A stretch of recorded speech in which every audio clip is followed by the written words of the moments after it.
Subhanallah walhamdulillah wa la ilaha illallah wallahu akbar. Assalamualaikum warahmatullahi wabarakatuh. Subhanallah wa bihamdihi subhanallahil azim adada khalqi wa ridha nafsi wa zinata arsi wa midada kalimati. Asyhadu an la ilaha illallah wahdahu la syarika lahu wa asyhadu anna sayyidana Muhammadan abdu wa rasuluhu la nabiyya ba'da. Allahumma shalli ala sayyidina wa maulana Muhammadin wa ala alihi wa ashabihi wa man tabi'ahu bi ihsanin ila yaumiddin. Rabbi a'udzubika min hamazati syayatin wa a'udzubika rabbi ay yahdurun. Subhanaka la ilma lana illa ma 'allamtana innaka antal alimul hakim. La haula wala quwata illa billahil aliyil azim. Amma ba'du.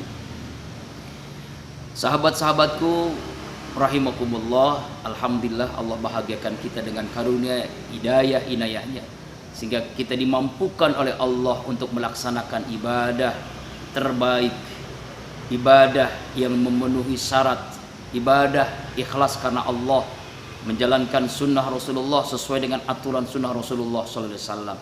Dan kita bermohon semoga seluruh ibadah kita diterima oleh Allah Subhanahu wa taala. Salawat dan salam tercurahkan pada junjungan alam baginda kita Rasulullah Muhammad sallallahu alaihi wasallam, keluarga, sahabat, dan insya Allah kita yang terus istiqomah menghidupkan sunnahnya dan kita berharap mendapatkan syafaatnya di yaumil qiyamah.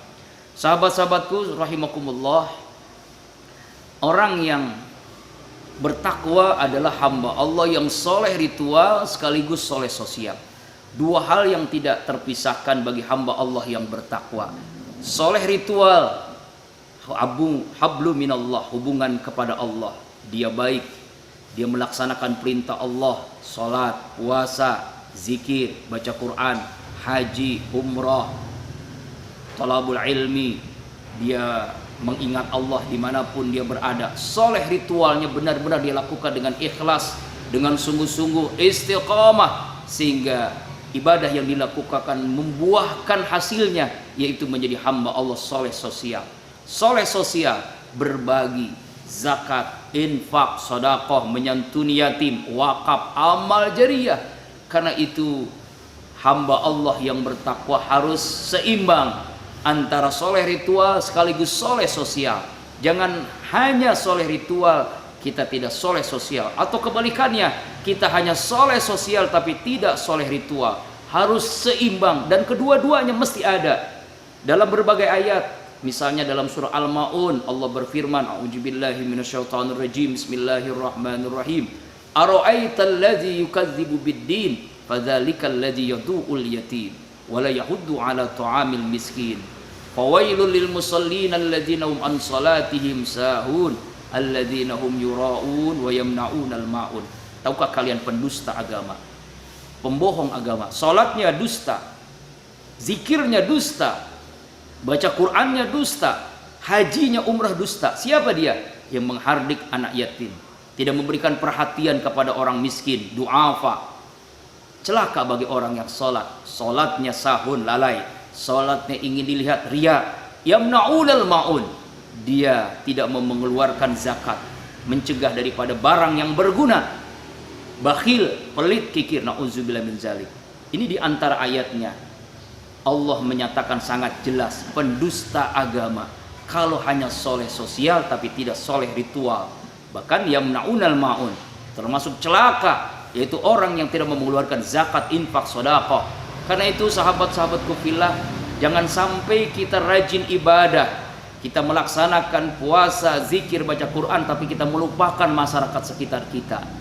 Jangan sampai kita rajin berinfak tapi kita tidak bawa ibadah. Jadi keduanya harus ada, soleh ritual sekaligus soleh sosial. Hablu minallah wa hablu minan nas.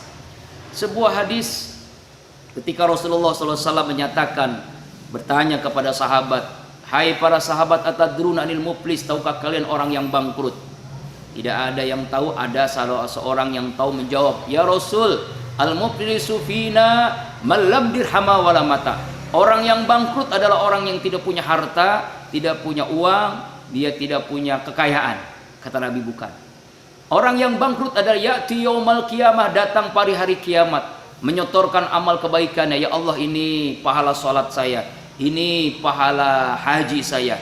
Tapi ketika selangkah lagi menuju surga ada yang protes, ya Allah ya Rabb, dia memang rajin sholat, dia memang rajin puasa, tapi ketika di dunia dia bakhil, pelit, dia tidak mau berinfak, tidak mau berbagi, dia tidak mau mengasihi kepada sesama, bahkan dia menzolimi. Na'udzubillah min dzalik. Saya mohon keadilanmu ya Allah. Apa kata Allah? Seluruh pahala salatmu, seluruh pahala puasamu untuk orang yang kau sakiti, untuk orang yang kau zalimi, untuk engkau cuek dengan kehidupan mereka. Na'udzubillah min dzalik. Karena itu jadikan setiap waktu kita menjadi hamba Allah yang soleh ritual sekaligus soleh sosial, berbagi. Ketika kita, sebuah hadis Rasulullah SAW mengatakan, al-bakhil la yadkhulul jannah walau kana zahidan. Orang kikir, orang pelit tidak akan masuk surga meskipun dia ahli ibadah, meskipun dia ahli zikir. Inilah saking Rasulullah mengatakan seperti ini. Lalu apa hikmahnya ketika kita mampu berbagi, fadilah keistimewaannya? Yang pertama, rezeki kita semakin bertambah. Rasulullah mengatakan, mana qasamalun min shadaqatin, tidak akan berkurang harta lantaran sedekah. Bahkan hadis lain, bal yazdad, bertambah. Semakin kita berbagi, semakin rezeki bertambah. Semakin kita berinfak, bersedekah, semakin Allah tambahkan rezeki kita. Bahkan Rasulullah mengingatkan dalam hadis yang lain, intala rizqa bis shadaqah, cari rezeki dengan sedekah. Kalau kamu takut miskin, takut malat, sedekahlah. Kemudian yang kedua, penolak bala, penolak musibah. Ketika sekarang banyak virus, banyak penyakit, corona, covid yang terus menjalar, sedekah cara efektif agar Allah menolak bala, menolak bencana, menolak virus corona dalam hidup kita. Tada'ul bala, penolak bala. Bahkan 70 penyakit Allah hilangkan kepada hamba Allah yang selalu bergemar bersedekah, gemar berinfak. Penolak bala, penolak musibah, tolak bala, itu adalah sedekah, infak, berbagi. Sahabat-sahabatku jamaah rahimakumullah. Kemudian apalagi hikmahnya? Ternyata pahalanya 700 kali lipat. Allahu Akbar, begitu besar pahalanya. Al-Baqarah, Allah berfirman, surah kedua ayat 261, a'udzubillahi minasyaitonirrajim, masalul ladzina yunfikuna fi sabilillah ambata sab'asana fi kulli mi'atu habba. Wallahu, bahkan di ujung ayatnya, wallahu yudhaiful liman yasha. Perumpamaan orang-orang yang berinfak di jalan Allah seperti orang yang menanam sebuah biji, tumbuhlah biji itu, dahannya, buahnya, bahkan 700 kali lipat. Bahkan di ujung Allah lipat gandakan selama dia ikhlas memberikannya. Karena itu sahabat-sahabatku rahimakumullah, berinfaklah, jadilah hamba Allah yang soleh sosial dan juga soleh ritual. Lalu hikmahnya apa lagi? Ternyata ketika ada sahabat yang sakit, berobat kemana-mana tidak sembuh-sembuh, ya Rasul, saya sakit lama, saya ingin sembuh. Bagaimana saya supaya sembuh ya Rasulullah Sallallahu Alaihi Wasallam? Rasulullah mengatakan, tadawu bis shadaqah, berobatlah kamu dengan sedekah. Sahabat mendengar sabda Rasulullah langsung mengamalkan, sami'na wa ta'na. Dengar, taat, amalkan. Apa yang terjadi? Seminggu kemudian datang, ya Rasul, saya sembuh, alhamdulillah, penyakit saya sembuh. Apa kata Nabi? Apa kata Rasulullah SAW? Allah menyembuhkan penyakitmu karena kamu ikhlas berinfak, ikhlas berbagi, ikhlas bersedekah. Ma'asyiral muslimin, jamaah, sahabat-sahabatku rahimakumullah. Kemudian apalagi hikmahnya? Sebuah kisah yang menarik sebelum hikmahnya adalah ketika di zaman tabi'in ada seorang ulama besar, Syekh Al-Mubarak, melaksanakan haji, tawaf sa'i, melempar jumrah. Selesai manasik haji tertidur dengan lelapnya karena keletihan. Ketika itu beliau bermimpi berjumpa dengan malaikat, wallahu alam. Nah, malaikat itu menceritakan seluruh jamaah haji tidak ada yang meraih haji yang mabrur kecuali ada hamba Allah, karena dialah seluruh jamaah haji bisa mabrur. Tapi ternyata penyebab orang seluruh jamaah haji mabrur bukan karena dia haji, tapi dia tidak atau gagal haji karena uangnya untuk fakir miskin. Apa kejadiannya? Mari kita lihat, mari kita dengarkan. Ketika itu ada seorang yang istrinya sedang hamil, ngidam, ingin sesuatu dan ingin cepat. Ketika dalam ngidamnya itu mencium yang sangat harum, dari rumah beberapa rumah, ya, di tetangganya, masakan yang nikmat. Namanya orang ngidam pasti dong ingin sesuatu yang dia idam-idamkan. Kalau tidak, suaminya mencari dari mana ini wangi masakan ini. Dia cari, dia ketemu, yaitu sebuah rumah, ya, yang sangat sederhana. Lalu ada seorang yang memasak dengan masakan.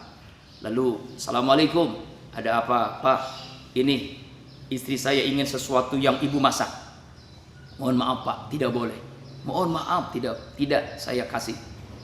Bu, berapapun yang ibu jual saya akan beli. Saya akan beli ini. Maaf Pak, memang ini masakan saya, masak senikmat-nikmatnya untuk anak-anak saya.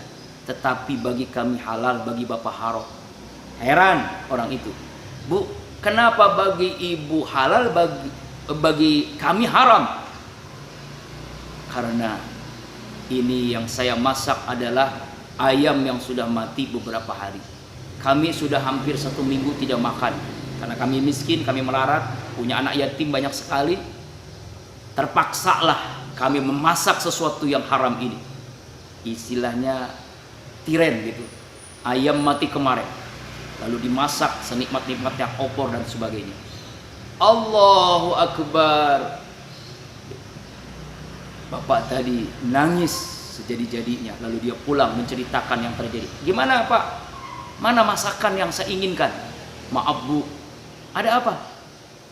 Ini dia cerita tentang bagaimana seorang janda memasak masakan yang nikmat. Ternyata itu adalah haram karena ayam yang sudah mati. Allahu Akbar. Udah, kalau begitu, ini kita tahun ini ingin melaksanakan menunaikan ibadah haji. Seluruh ongkos naik haji kita, yuk kita berikan untuk janda tadi, anak yatim tadi. Seluruhnya, iya seluruhnya. Mari kita kasih. Allahu Akbar. Lalu bapak tadi dan ibu tadi berdoa kepada Allah yang tidak haji. Ya Allah, hamba-Mu ingin menunaikan ibadah haji rukun Islam yang kelima, yang menjadi tamu-Mu, labaik Allahumma labaik. Tapi karena ada sekitar kami yang miskin, yang tidak makan beberapa hari, rasanya kami tidak bisa melaksanakan menunaikan ibadah haji. Seluruh harta untuk haji ini ya Allah, ongkos naik haji ini kami berikan kepada orang yang tadi yang kelaparan, yang makan ayam mati tadi, tiren. Allah Akbar.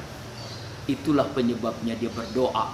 Dia menjadi haji mabrur. Dia tidak haji tapi jadi haji mabrur. Dan doanya mustajab. Seluruh jamaah haji akhirnya mabrur karena doanya hamba Allah yang tidak haji. Karena ongkos naik hajinya untuk fakir miskin yang kesusahan. Karena itu sahabatku fillah, inilah yang luar biasanya hikmahnya, manfaatnya kita bersedekah, kita berinfak, kita berbagi. Apalagi ketika bulan Muharram ini, manfaatkanlah. Ketika Rasulullah SAW menyatakan dalam Tambihul Ghafirin, ya, Rasulullah menyatakan bahwasanya anak-anak yatim ketika kita usap kepalanya, setiap rambut itu derajat Allah tinggikan kepada kita, ampunan dosa. Bahkan Allah jauhkan kita ya dari kemelaratan, kesusahan. Ingatlah, tidak ada hartawan dermawan semakin dia dermawan jatuh miskin karena kedermawan, tidak ada. Semakin dermawan semakin kaya dia, semakin sukses hidupnya, kehidupannya pun semakin barokah. Karena ketika kita berbagi, Allah membagi lebih daripada yang kita berbagi. Jamaah kaum muslimin rahimakumullah, sahabat-sahabatku fillah, marilah kita bermohon kepada Allah menjadi hamba Allah yang soleh ritual dengan ibadah, salat, zikir, baca Quran, haji, umrah, dan juga soleh sosial, berbagi, wakaf, sedekah, zakat, infak, santuni yatim, orang-orang fuqara masakin, orang yang susah, orang yang terdampak imbas wabah pandemi Covid Corona yang banyak sekali, di PHK, yang susah mencari pekerjaan. Ingat, Rasulullah mengatakan, wallahu fi aunil abdi maka abdu fi auni akhi. Allah menolong hambanya selama hamba itu menolong hamba yang lain. Kalau ingin dapat pertolongan Allah, tolonglah orang yang susah. Kalau ingin dapat perlindungan Allah, lindungi orang yang susah.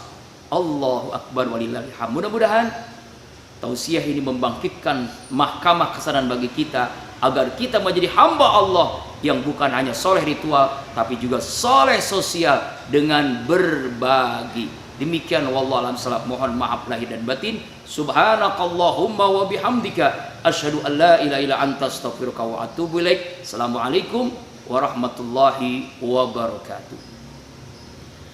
Subhanallah walhamdulillah wa la ilaha illallah wallahu akbar. Subhanallah walhamdulillah wa la ilaha illallah wallahu akbar.